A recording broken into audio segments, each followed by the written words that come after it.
Et donc, on va tout de suite commencer avec notre premier présentateur, qui est Étienne Colette, qui va nous présenter le Saguenay, une histoire de famille. Étienne est bachelier en biologie à l'Université de Montréal et on va l'applaudir pour l'encourager pour sa présentation.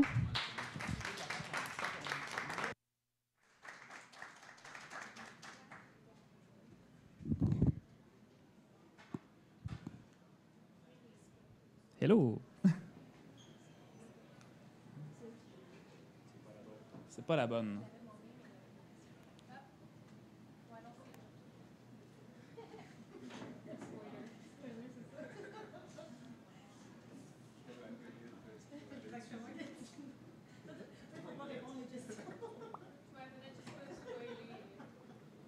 Fait que ça, c'est des dents. Merci tout le monde.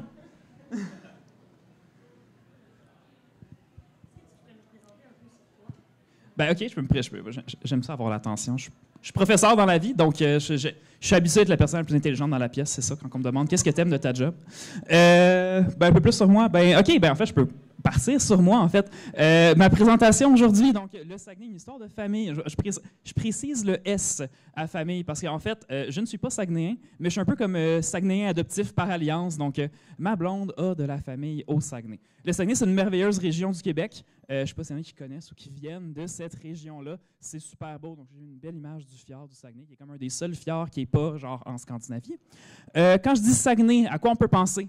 Saguenay, on peut penser à la petite maison qui avait survécu aux grosses inondations qui est arrivées dans les années comme 80-90. C'était comme une puissante image. Je dis Saguenay, on pense aussi vraiment beaucoup à la bonne tourtière du Saguenay, c'est merveilleux. Ma belle-mère fait des tourtières incroyables avec des patates, toutes sortes de viandes. C'est merveilleux, ça ne goûte pas du tout comme la tourtière qu'on peut retrouver aussi ici.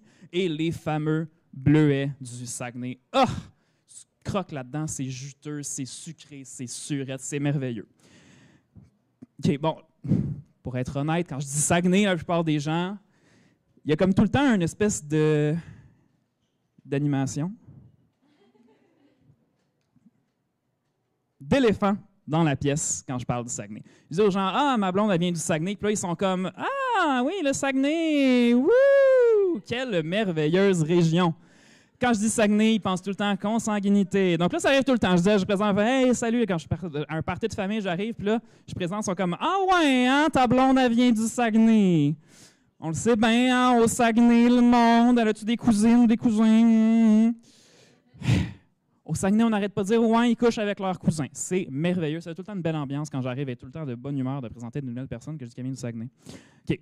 Bon, là, ils m'ont dit en formation de dire, là, tu commences par dire c'est quoi le mythe et à quel point, pourquoi c'est pas vrai. Donc, au Saguenay, ce qui est vraiment le fun, c'est qu'au Québec, on a une merveilleuse institution scientifique qui date de plusieurs centaines d'années, qui garde une traque de tous les mariages, toutes les naissances. J'ai nommé l'Église catholique. Grâce à l'Église catholique, qui a ses fonds absolument infinis, on était capable de remonter à 13 générations dans le passé. Regardez, c'est qui s'est marié avec qui, c'est qui a eu des enfants avec qui. En moyenne, au Québec, c'est un ancêtre commun. Donc, pour trouver quelqu'un que vous avez le même grand-parent, il faut retrouver en moyenne notre 8e grand-parent. Donc, ça, c'est notre arrière-grand-parent. Et ça, peu importe la région du Québec. Donc, peu importe que ce soit au Saguenay, que ce soit à Charlevoix, que ce soit à Trois-Rivières, c'est assez similaire partout. Donc, le Saguenay ne détonne pas niveau consanguinité. Fait que pourquoi c'est ça? Ça vient d'où cette croyance-là? Est-ce que c'est une croyance que vous avez déjà entendue par le passé? Ça vient d'où cette croyance-là? C'est juste un gros jugement de valeur? Parce qu'ils sont petits, parce qu'il n'y a pas beaucoup de monde, il n'y a pas beaucoup de place? C'est pas si loin que ça, le Saguenay. Là. Ils ont des autoroutes là-bas aussi. C'est pas si isolé que ça. C'est juste un peu loin. Je veux dire, Val-d'Or, là, c'est pas mieux. Ils ont tous le même nom de famille. Merci, oui. En fait, c'est une des deux raisons principales. Au Saguenay, il y a beaucoup de gens qui ont le nom de famille Tremblay. Même nom de famille, c'est des cousins, clairement, absolument. On va en reparler. Le deuxième point, c'est un problème au niveau de la santé publique. Il y a beaucoup de maladies qui sont normalement très rares ailleurs dans le monde, qui sont super communes au Saguenay. C'est comme, ah, ben super, il y a des maladies weird, clairement, sont consanguins. La consanguinité, ça donne des maladies. On en reparle. Donc, premièrement, les Tremblay. Là, je vais vous garocher des chiffres, faites pas le saut. Donc, les tremblés. Bon, OK, c'est vrai. Au Saguenay, il y a beaucoup de tremblés. 9% des Saguenayens sont tremblés. Mais là, on va se dire quelque chose à propos des tremblés. Les tremblés, à Charlevoix, c'est 13% des habitants qui sont des tremblés. Quand je dis Charlevoix, est-ce qu'on pense consanguinité? Pas nécessairement. Donc oui, il y a beaucoup de noms de famille qui sont similaires, autant au Saguenay quand même une personne sur 10, mais à Charlevoix aussi. En fait, des tremblés, on en trouve où? Partout au Québec. C'est littéralement le nom de famille le plus connu au Québec. Pas loin de 1,1% des Québécois ont le nom de famille Tremblay. Théoriquement, en fait, c'est probablement plus de Québécois que ça qui sont Tremblay. Parce que, en fait, tous les gens qui ont le nom de famille Tremblay proviennent du même fondateur qui est arrivé en 1647 en Amérique, Pierre Tremblay. On sait même c'est qui cette personne-là. Merci, Église catholique. On est capable de retracer tous les gens qui ont le nom de famille Tremblay sont descendants de cette personne-là. Ce que ça veut dire aussi, c'est qu'il y a des gens qui n'ont pas le nom de famille Tremblay qui sont aussi des Tremblay secrètement. Donc, on est théoriquement tous tous ceux qui sont un peu québécois de souche sont secrètement des Tremblay aussi depuis l'arrivée de ce merveilleux personnage. Donc, fine. OK, le nom de famille Tremblay, c'est juste connu partout. C'est pas si spécial que ça au Saguenay. On en repasse. Mais là, les maladies. Donc, j'en ai parlé un peu. C'est pas un truc qui est super connu, fait que je vais encore une fois vous garocher des chiffres. Ça fait du sens, il y a une raison. Donc, au Saguenay, c'est vrai, il y a des maladies qui sont normalement très rares ailleurs dans le monde, qui sont super communes. On peut penser au syndrome de Leigh, qui est comme vraiment plus prévalent, la fibrose kystique ou la tyrosinémie, qu'on passe de ailleurs dans le monde à 1 sur 120 000, tandis qu'au Saguenay, c'est 1 sur 2000. Ew. Mais bon, on va voir, il y a une raison d'où ça vient ça. C'est pas juste parce que, c'est pas parce qu'ils couchent avec leur cousin. Donc, la grande croyance populaire, c'est genre clairement, ils ont des maladies weird, consanguinité. Donc, pour répondre à cette question, pour que vous compreniez en fait un peu pourquoi est-ce que c'est pas exactement ça, on va faire une merveilleuse analogie. Donc, analogie, qu'est-ce qu'on met dans une salade de fruits? Donc, qu'est-ce que vous mettez dans une salade de fruits, vous autres?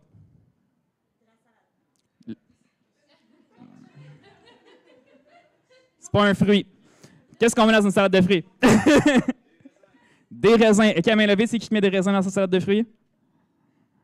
OK, 3-4 personnes. Un autre ingrédient, mettons, des ananas, une salade de fruits. Ah, 2, 3, 4.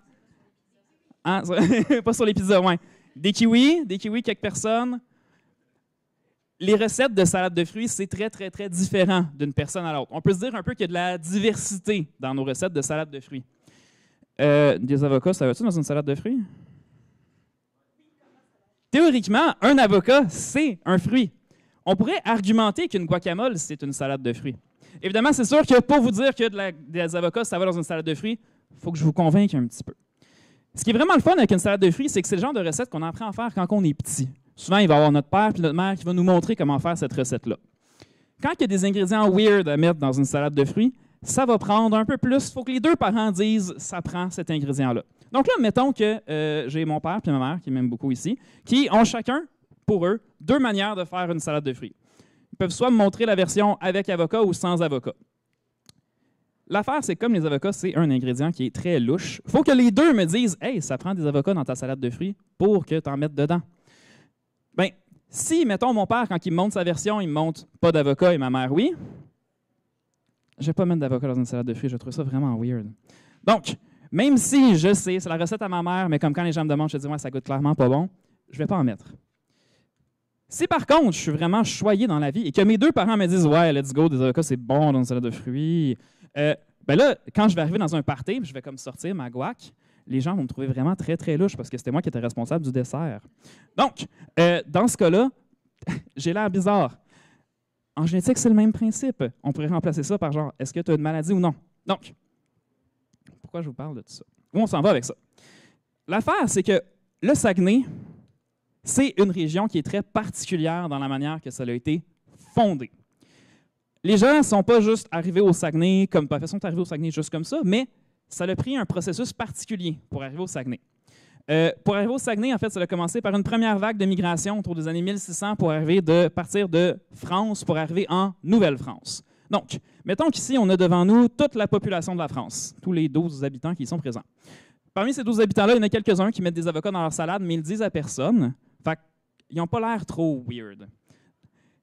Quand ils ont traversé l'Atlantique, Il y en a juste une certaine partie. Ce n'est pas toute la France qui est arrivée. Il y en a une couple qui sont installés, il y en a d'autres qui sont arrivés un petit peu plus tard, qui sont installés sur le plateau. On les adore. Donc, ceux qui sont arrivés dans la première vague sont installés. Il y en avait parmi eux qui avaient justement cette espèce de manie étrange-là de mettre des avocats dans leur salade de fruits. Ils sont arrivés à Québec, ils sont installés là. À un moment donné, il y avait trop de monde à Québec, c'était vraiment désagréable. Fait qu'ils se sont dit, OK, on va ouvrir de nouvelles régions administratives. On va déménager plus loin. Fait que là, il y a une partie des gens qui habitaient à Québec qui sont allés dans la grande région du Saguenay. Puis parmi ces gens-là, il y en avait beaucoup qui, malheureusement, qui étaient avant quelque chose qui était super, super rare en France, juste par pur hasard et malchance, ces gens-là avaient la merveilleuse idée de mettre des avocats dans une salade. Bien, là, ces gens-là ont eu des enfants, c'est merveilleux. Puis, ils ont fondé la région du Saguenay. Ce qui arrive, c'est que comme les recettes de famille, ça se passe un peu de manière aléatoire, bien là, avant, on est parti d'une population qui avait pas beaucoup de ce gène-là, de ce problème-là de mettre des avocats dans une salade de fruits. Et là, on arrive à... Oups, il y a comme plein de monde qui ont cette maladie-là. Mais là, c'est ça qui est arrivé au Saguenay, c'est que là, on est parti sans consanguinité, sans mariage weird. Il y a juste eu de plus en plus de gens, ça, c'est ce qu'on appelle un effet fondateur. Donc, à chaque fois qu'on a eu une vague de migration à partir d'une région, donc à partir de France, à partir de Nouvelle-France, aller à Charlevoix et enfin au Lac-Saint-Jean, à chaque fois, en France, mettons, c'était une personne sur 10 000. Bien, si c'est cette personne-là sur 10 000 qui a traversé l'océan, qui s'est rendue en France, qui a eu des enfants, qui ont rendu à 1 sur 1000, bien, c'est une personne sur 1000 et ainsi de suite en descendant.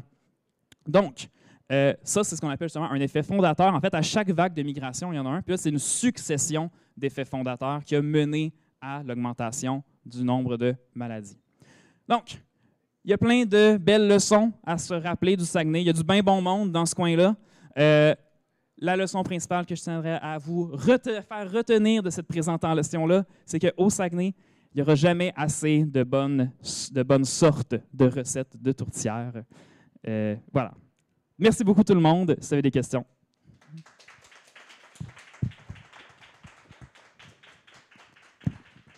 Merci beaucoup, Étienne. Est-ce qu'il y a des questions? Je veux des questions. Oui. Merci beaucoup, Étienne. C'était vraiment bon. Puis je ne m'en connais pas beaucoup sur la génétique, mais tu m'as informé beaucoup aujourd'hui. Je me demandais, premièrement, comment tu es arrivé à ce sujet de recherche ou bien à ce sujet? Parce que j'étais vraiment un peu tanné qu'à chaque fois que je présentais à ma blonde, c'était genre « Ah, ouais, il vient du Saguenay ». Puis, en fait, dans mon centre de recherche, il y a des gens qui étaient vraiment comme qui faisaient de la génétique des populations, beaucoup là-dessus. Puis, en fait, c'est vraiment un gros sujet de recherche parce qu'il y a des enjeux de santé publique au Saguenay liés à ça, parce que c'est des maladies qui sont normalement rares, fait qu'il n'y a pas beaucoup de traitements. Oui. Bien, on se retrouve avec des maladies qui sont super prévalentes dans cette région-là. Fait que là, il n'y a pas de traitement, mais il y a beaucoup de gens qui en ont. Fait que c'est de faire beaucoup un peu aussi d'en parler, que c'est un problème. Donc, voilà. Bien, merci beaucoup. Merci. Ça fait plaisir. Une autre question par là.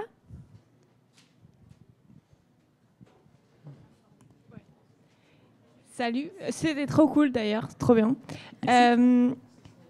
Combien il faut de générations pour avoir des maladies génétiques associées à une maladie familiale? Un effet fondateur comme ça? Ouais. Une. OK. Ça prend vraiment seulement une seule génération parce que ce qui vient faire le problème, en fait, c'est que... je vais montrer mes animations, mais c'est pas grave. Le problème, c'est que quand il y a eu, mettons, la traversée là, de France jusqu'ici, il y a seulement une petite partie de la population. Là, sur le bateau, il y était 200 personnes. Ce qui arrive, c'est que sur ces 200 personnes-là, eux autres, quand ils vont arriver et s'installer, ils vont fonder une nouvelle population, ils vont avoir des enfants.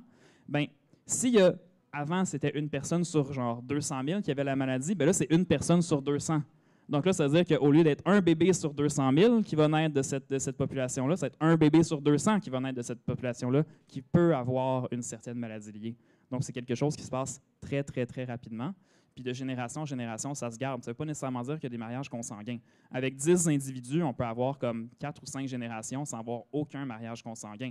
Mais à chaque fois, s'il y a un gène d'avocat qui se promène, ben, même sans mariage consanguin, il peut y avoir de plus en plus de gens à chaque génération qui possèdent cette maladie-là. Voilà. On a encore le temps pour une dernière question, si jamais. Oui, magnifique.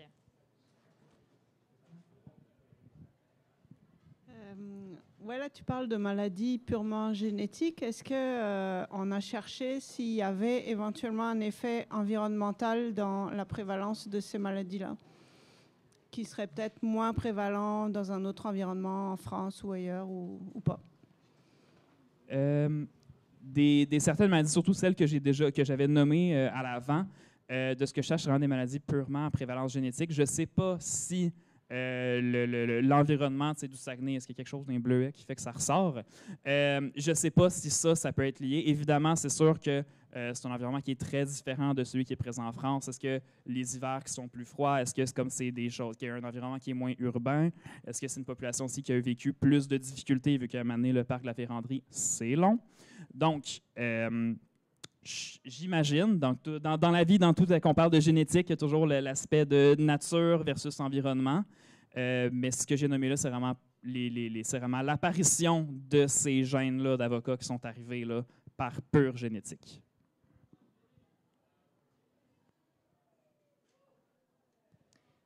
Plus de questions?